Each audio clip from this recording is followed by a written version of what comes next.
তো এখন দেখো হলো ডাবল স্যাম্পলিং প্ল্যান। হ্যাঁ, এটা অনেকটা ফাস্ট মানে সিঙ্গেল স্যাম্পলিং প্ল্যানের মতোই। হ্যাঁ, প্রথম কিছু ধাপ মানে একদম ইয়ের মতোই, সিঙ্গেল স্যাম্পলিংয়ের মতোই, মানে অনেকটা মিল আছে। হ্যাঁ, ডাবল স্যাম্পলিং প্ল্যান কেন বলতেছি এটা আমি পরে আসতেছি। হ্যাঁ, এটা আমি পরে আসতেছি। হ্যাঁ, এখানে তো তখন তুমি সিঙ্গেল প্ল্যানিংয়ের ক্ষেত্রে আমার কী করতে হয়, সিম্পল স্যাম্পলিংয়ের ক্ষেত্রে 1 নম্বর টেবিল আর 2 নম্বর টেবিল নিয়ে কাজ করতে হয়। আর হলো কি তোমার ডাবল স্যাম্পলিং প্ল্যানের ক্ষেত্রে তোমার কী করতে হয়, 1 এবং 3 এদের টেবিল 3, 1 এবং টেবিল 3 নিয়ে কাজ করতে হয়। 1 এবং টেবিল 3 নিয়ে কাজ করতে হয়। হ্যাঁ, 2 নিয়ে কাজ করতে হয় না। তো প্রথম স্বাভাবিকভাবে দেখো প্রথম কিছু ধাপ আগের মতোই। তাহলে প্রথমে কী করবো, অর্ডার কোয়ান্টিটি বলে দিবে। এক নিয়ে কাজ করতে হবে অর্ডার আগের মতোই। অর্ডার কোয়ান্টিটি কাজ করে অর্ডার কোয়ান্টিটি নিবা, নেওয়ার পরে তুমি কী করবে, এখান থেকে ওই যে লেভেল 2 ধরে নিবা, যদি বলে না দেয় ধরে নিয়ে জাস্ট সাইজ কোডটা নিবা, সাইজ কোড বের করবা। এটা জাস্ট আগের মতোই, সিঙ্গেল স্যাম্পলিংয়ের মতোই। মনে করো এখানে একটা সাইজ কোড কে পাইছো, মনে করো তোমাকে বলে দিচ্ছে 2000, তাহলে 2000-এর জন্য কি 1200 থেকে এই রেঞ্জের ভিতর তোর কত পাইছো, কে পাইছো, মনে করো কে, এটুকু আগের মতোই পাইলা। হ্যাঁ, এখন এই তো সিঙ্গেল স্যাম্পলিংয়ের ক্ষেত্রে দেখো এখানে কিন্তু লেখাই থাকে সিঙ্গেল স্যাম্পলিং। হ্যাঁ, সিঙ্গেল স্যাম্পলিংয়ের ক্ষেত্রে টেবিল 2 নিয়ে কাজ করছো, যেহেতু এখন ডাবল স্যাম্পলিং নিয়ে কাজ করতেছে, এখন টেবিল করতে যাবো আমি, এখন যাবো টেবিল 3-এ, টেবিল 3-এ যাবো। হ্যাঁ, এই দেখো টেবিল 3 এবং এখানে কিন্তু লেখাই আছে যে ডাবল স্যাম্পলিং। আচ্ছা, তো কে পাইছো মনে করো কে আগের মতো। দেখো আমি এখানে ধরে নিচ্ছি 2000, কিছু বলে না দিলে আমি এরকম 2000 ধরে নিব, একুয়াল 4% ধরে নিব, তারপরে অ্যাকসেপ্টেবল লেভেল হলো 2 ধরে নিব। হ্যাঁ, আচ্ছা এখন তুমি মনে করো কে মানে আগেরটা উদাহরণ দেবো, দেখ কী পাইছো, কে, এ দেখো কে পাইছো। হ্যাঁ, কে পাইছো, হ্যাঁ দেখো, ওরে বড় হয় না কেন। এখন দেখো এই যে কে পাইছো, এখন এই যে ফার্স্ট এখানে হলো তোমার স্যাম্পল বলে দিছে, মানে এখানে ট্রায়াল মনে রাখবা ডাবল, তার মানে সাধারণত ডাবল বলে দিছে না, তার মানে এখানে 2টা ধাপ। এখানে কি করতে হয়, সাধারণত একটা ধাপ দেখো এখানে একটা ধাপেও হতে পারে, 2টা ধাপেও হতে পারে। সর্বোচ্চ 2টা ধাপ করতে হয়, সর্বোচ্চ 2টা ধাপ করতে হয় দেখে আমার এখানে ডাবল, আমি এখানে সর্বোচ্চ 2টা ধাপ পর্যন্ত করা লাগতে পারে, ওই জন্য আমি ডাবল স্যাম্পলিং প্ল্যান বলতেছি। তো কে তুমি ফার্স্ট ট্রায়াল মানে ফার্স্ট বার মানে প্রথমবার, ট্রায়াল মানে বার মনে করো। হ্যাঁ, মানে ট্রায়াল মানে তো প্র্যাকটিস। তো যাই হোক তুমি প্রথমে ফার্স্ট টাইম সেকেন্ড টাইম মনে করো, প্রথমবারে কী নিবা, এই যে কে পাইছো না, তাহলে কে অনুযায়ী ফার্স্ট লেখা আছে তাই না, ফার্স্ট বার স্যাম্পল সাইজ এই 80, কত 80, তার মানে তুমি কী করবে 80টা স্যাম্পল নেবা, কতটা নেবা 80টা স্যাম্পল নেবা। হ্যাঁ, 80টা। আর আগেরবার কত নিয়েছিলাম 125টা, কিন্তু এখন প্রথমবার আমি কী নেবো 80টা স্যাম্পল নেবো। 80 কীভাবে পেলাম, ওই যে কে টেবিল 1 থেকে কে পাইছি, এখন কে অনুযায়ী আমি বুঝতেছি আমাকে কয়টা স্যাম্পল সাইজ নিতে হবে। স্যাম্পল সাইজ মানে কি, যে তোমাকে কয়টা স্যাম্পল নিতে হবে তাই না। এই যে তাহলে তোমাকে কী নিতে হবে, আগে নেওয়া লাগছিলো 125টা, এখন তোমাকে প্রথমবার নিতে হবে কয়টা, 80টা স্যাম্পল নেবা। কী নিবা 80টা স্যাম্পল নেবা, 80টা স্যাম্পল নিয়ে চেক করবা, 80টা স্যাম্পল নিয়ে চেক করবা যে স্যাম্পল বলতে হবে যে প্রোডাক্ট নিবা বা টি শার্ট নিবা, মনে করো আমি এখানে গার্মেন্টস, হ্যাঁ গার্মেন্টস বলতেছি, 80টা গার্মেন্টস নিবা, নিয়ে দেখবা যে কয়টাতে সমস্যা আছে, আগের মতো একুয়াল পার্সেন্টেজ আমি কী নিয়ে কাজ করবো এখানে 4 এদের, কত কয়টা নিয়ে কাজ করবো 4 এদের 4%, তাহলে 4% আর কে, দেখো কে এখানে ফার্স্ট টাইম না, তাহলে ফার্স্ট টাইম এবং কে এর জন্য কত 4%, 5 আর 9। এই দেখো এখানে কিন্তু 5 6 7 নাই, না থেকেই 9 আছে। এর আগের বার কী ছিল, আগের বার ছিল কিন্তু 10 আর 11, মাঝে কোনো ব্যবধান ছিল না, কিন্তু এখানে কিন্তু ব্যবধান আছে। দেখো 6 7 8 এরকম কিন্তু ব্যবধান আছে, খুব সাবধান এটাই। হ্যাঁ, খুব সাবধান। হ্যাঁ, তো এর মানে কী যে তুমি যদি 5টা বা তার কম পাও তাহলে বায়া তোমার অর্ডার গ্রহণ করবে, আর এদের আগের মতোই 9টা বা তার যদি কী পাও বেশি পাও তাহলে ক্যান্সেল, ও বায়ার আর গ্রহণ করবে না। কিন্তু এই দুটোর মাঝখানে বেলা কী বেলা, মাঝখানে বেলা অর্থাৎ কি 6 7 8, হয় 6টা অথবা 7টা অথবা 8টা, তখন তুমি কি সিদ্ধান্ত নেবে, তখন কিন্তু তুমি কোনো সিদ্ধান্ত নিতে পারবে না।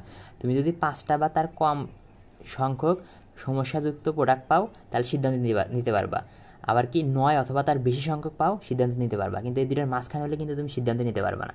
যখনই তুমি তো চেক করে দেখবা যে কয়টা প্রোডাক্টে ডিফেক্ট আছে, যখন দেখবা যে এর মধ্যবর্তী অর্থাৎ 6 7 8 আর মধ্যবর্তী সংখ্যক তুমি কী পাইছো সমস্যাযুক্ত প্রোডাক্ট পাইছো, তখন কিন্তু সিদ্ধান্ত নিতে পারবে না। তখন তুমি কি সেকেন্ড ধাপ মানে দ্বিতীয় ধাপে যাবা, মনে রেখো। হ্যাঁ, তার মানে আমরা ডাবল কেন বলতেছি, যে আমি যখন সিদ্ধান্ত নিতে না পারি তখন আমাকে দ্বিতীয়বার আবার স্যাম্পল নিতে হয়, স্যাম্পল বেছে নিতে হয়। হ্যাঁ, দ্বিতীয়বার নিতে হয় দেখে আমি কী করতে, সর্বোচ্চ দ্বিতীয়বার নিতে হয়, এই জন্য আমি এখানে ডাবল স্যাম্পলিং বলতেছি। দেখো দ্বিতীয়বার নিতে হবে এমন না, প্রথমবারে যদি এসে যায়, প্রথমবারে যদি তুমি ফলাফল পাও তাহলে তার দ্বিতীয়বার যেতে হবে না, যদি প্রথমবারে ফলাফল না পাও সেক্ষেত্রে তোমাকে দ্বিতীয়বার যেতে হবে।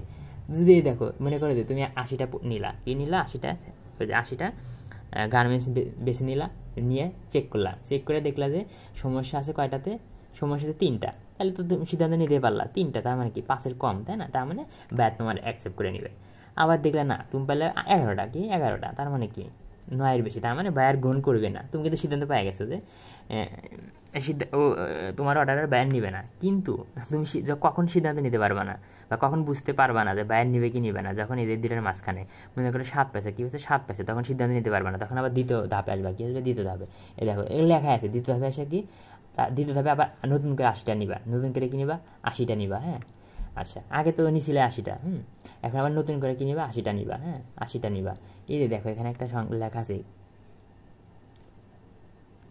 কি লেখা আছে, কিউমুলেটিভ মানে ক্রমযোজিত। কি ক্রমযোজিত মানে কি, দেখো এই যে দেখো খেয়াল করো, প্রথম 80 পাইছিল, ওটা নিয়েছিল, তাহলে 80 প্রথম ঘরে কি 80 থাকলো, তাই না? তারপরে আবার কটা নিতে বলছে 80, তাহলে এই 80 আর এই 80 মানে ক্রমযোজিত বের করার নিয়ম তো জানি যে এটার সাথে এটা যোগ করলে কত হয় 60 হতে 160, তাই না? এটা এই অনুযায়ী লিখছে, দেখা যায় 50, তখন আবার কি দ্বিতীয় ধাপে 50টা নিতে বলছে, এটা তো কোশ্চেনে দেওয়া, এটা তো টেবিলে দেওয়াই থাকে, তাহলে 50 আর এই 50 যোগ করলে 100। হ্যাঁ, এটা কিছু না, এবার কিছু না, জাস্ট কেমনে হলে বুঝে দিলাম। হ্যাঁ, ওইভাবে লিখবা। আচ্ছা, তাহলে প্রথমে কি 80টা নিছিলা, তারপরে যখন তুমি সিদ্ধান্ত নিতে পারলা না তখন আবার 80টা নিবা। হ্যাঁ, 80টা নিবা, মনে করো নতুন করে 80টা নিলা, নতুন করে 80টা নিলা। খেয়াল করো, আমি তোমাকে বোঝাই জিনিসটা। প্রথমে 80টা নিছিলা, তোমার ডিফেক্ট আসছিল কয়টা বলো? মনে করো তোমার 80টা নিছিলা, তোমার ডিফেক্ট আসছিল হলো দাঁড়াও, ডিফেক্ট আসছিল 60টা, ডিফেক্ট আসছিল কয়টা 60টা ডিফেক্ট আসছিল। 80টা নিছিলা, 60টা ডিফেক্ট আসছে। খেয়াল করে 7, তার মানে কি এই রেঞ্জের মাঝখানে, তার মানে তুমি সিদ্ধান্ত নিতে পারো না, ওই জন্য দ্বিতীয় ধাপে গেছো। দ্বিতীয় ধাপে যে আবার নতুন করে 80টা নিলে, এই যে 80 লেখা আছে না, নতুন করে 80টা নিলে, এই যে মনে করে নতুন করে আমি এই 80টা নতুন করে নিলাম। আবার 80টা তো নিয়েছিলাম আমি একবার, তারপরে আবার কি করবো, আবার নতুন করে ওই যে তোমার কি মোট আছে কয়টা বলো, মোট আছে কয়টা, অর্ডার আছে 1200টা না, 1200টা থেকে প্রথমে 80টা তো নিয়েছিলাম, নিয়ে তো দেখলে 60টা ডিফেক্ট, তখন তা আবার কি করবা, ওই যে আবার তোমার ইচ্ছা মতো 80টা নিবা, নতুন করে 80টা নিবা, নিয়ে রেখে দেখলে যে এই 80টার ভিতরে, এই 80টার ভিতরে সমস্যা আছে, মনে করো সমস্যা আছে 3টাতে, কয়টাতে আছে 3টাতে, দেখো কয়টা, এই 80টার ভিতরে সমস্যা 3টাতে। এখন কি করবা, আগে নিয়েছিল 80টা, এখন নিচ্ছে 80টা, তার মানে মোট হলো কত 160 হলো, তাই না? তার মানে যে তার মানে তোমার কি আগে ছিল 60টা, এখন সমস্যা কত 3টা, তার মানে এই মোট যোগ করতে হবে, মোট কী করতে হবে, যোগ করতে হবে। তাহলে 7 আর 3 যোগ করো, এখন কি 10, এখন হলো 10, তাই না? 10 আসলো। এখন এই যে দেখো কি সেকেন্ড ধাপের জন্যে, সেকেন্ড ধাপে যাও, যে এই যে 4%, এই যে 4%-এর জন্য কী আছে 12 আর 13, সহজে। তার মানে কি যে 12 বা তার কম হলে তুমি 12 বা তার কম হলে কী হবে, বায়ার তোমার অর্ডার নিবে, আর 13 বা তার বেশি হলে বায়ার তোমার অর্ডার নিবে না। তো এখানে খেয়াল করো কত হয়েছে বলো, 10, কত 10, তাহলে 10 মানে কি, এখানে দেখো এই যে 12-র কম, তার মানে বায়ার তোমার অর্ডারটা অ্যাকসেপ্ট করবে। হ্যাঁ, তার মানে ডাবল কিছুই না, সিঙ্গেলের মতোই, জাস্ট এখানে প্রথম চান্সে যদি তুমি সিদ্ধান্ত না নিতে পারো, অর্থাৎ যদি এই মধ্যবর্তী কোনো রেঞ্জ পাও, তাহলে দ্বিতীয় ধাপে যাবা। দ্বিতীয় ধাপে নতুন করে 80টা নিলা, নেওয়ার পরে নেওয়ার পর দেখলে যে কয়টা ডিফেক্ট আছে। হ্যাঁ, কয়টা ডিফেক্টযুক্ত প্রোডাক্ট আছে, ওই নতুন কয়টা ডিফেক্টযুক্ত প্রোডাক্ট আছে, ওটা মনে করে যে 3টা, তাহলে আগেরটার সাথে তুমি এটা যোগ করবে করে 10 এই যে, তারপরে কী করবা, এই যে সেকেন্ড ধাপে জন্য আমরা করতেছি না, এই যে সেকেন্ড ধাপে যা দেখবা 10, এই রেঞ্জের কার মাঝে মানে এই যে যা দেওয়া থাকবে এই অনুযায়ী